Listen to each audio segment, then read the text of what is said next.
You're barely through the front door, coat still on, keys still in your hand when you feel it. Something in the room is off. Your dog, who normally ricochets off the walls the moment he hears your footsteps on the porch, is not at the door. He's across the room, low to the ground, ears pinned flat against his skull like a soldier taking cover. His tail is moving, but barely, a slow, guilty half-wag somewhere near his knees rather than the full-body metronome you're used to. His eyes find yours, and they're enormous, soft, and heartbreakingly apologetic. You haven't looked at the couch cushion yet, you haven't said a word, but something in the air tells you exactly what's waiting. And right there, before any accusation has been leveled, before any evidence has been examined, your dog is already, unmistakably doing the face. That face. The one that makes you want to laugh and sigh at the same time. The one you've been forgiving for years. The story we tell ourselves is entirely reasonable. He knows the rules. He's been told 100 times. And now he's done something he wasn't supposed to. He can see the evidence of it sitting right there, and somewhere in that dog brain, he knows he messed up. The look confirms what most owners have believed since the first time they saw it. Their dog has a conscience. He did something wrong, he knows it was wrong, and now he's sorry.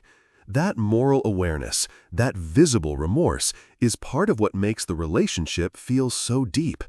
It makes dogs feel less like animals and more like someone who genuinely understands the difference between right and wrong. What you're seeing isn't guilt. It has nothing to do with moral awareness, self-reflection, or an understanding of rules. What you're watching is a fear response, a sophisticated, ancient, neurologically hardwired sequence of appeasement behaviors that your dog is producing in response to signals he's reading in you. Not in the room, not in the destroyed cushion, in your face, your posture, the pace of your stride, the angle of your shoulders. Your dog isn't showing you he knows he did something wrong. He's telling you he has detected a threat, and he is trying, with everything in his body, to neutralize it before it escalates. The threat is you, and most dog owners have absolutely no idea. Think carefully about when guilt actually works in the human brain. It emerges in the quiet aftermath of an action, in the minutes and hours of reflection that follow wrongdoing.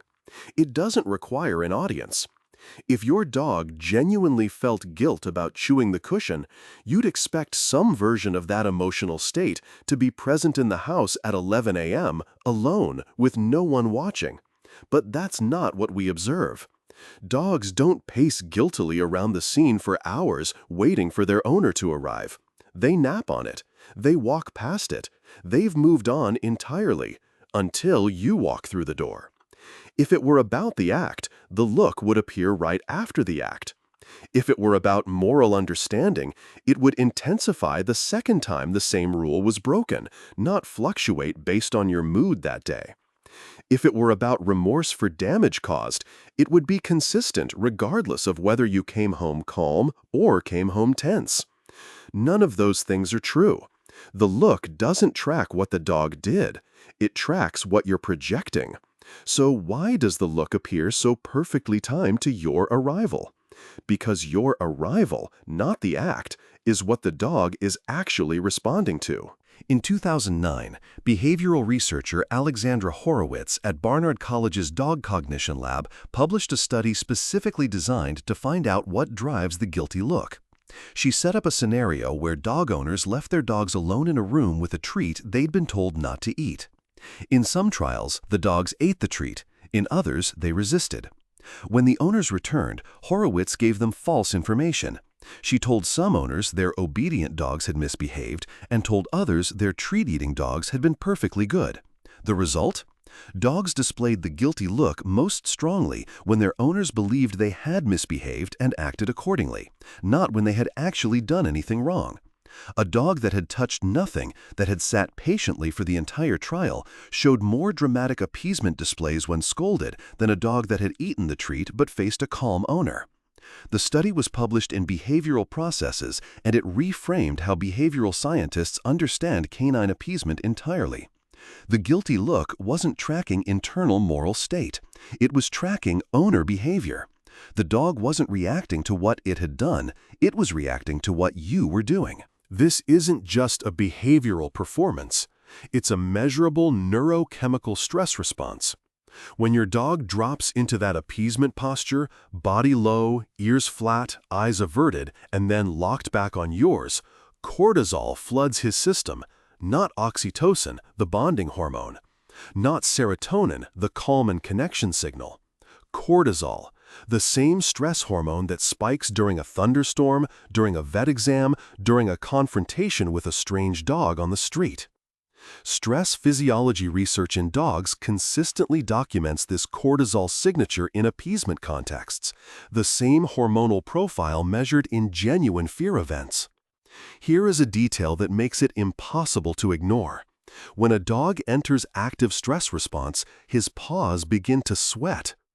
The same eccrine glands that make human palms go clammy activate in the paw pads during threat activation. The dog crossing your floor toward you with that apologetic look may be leaving faint, damp prints with every step. He is not processing remorse.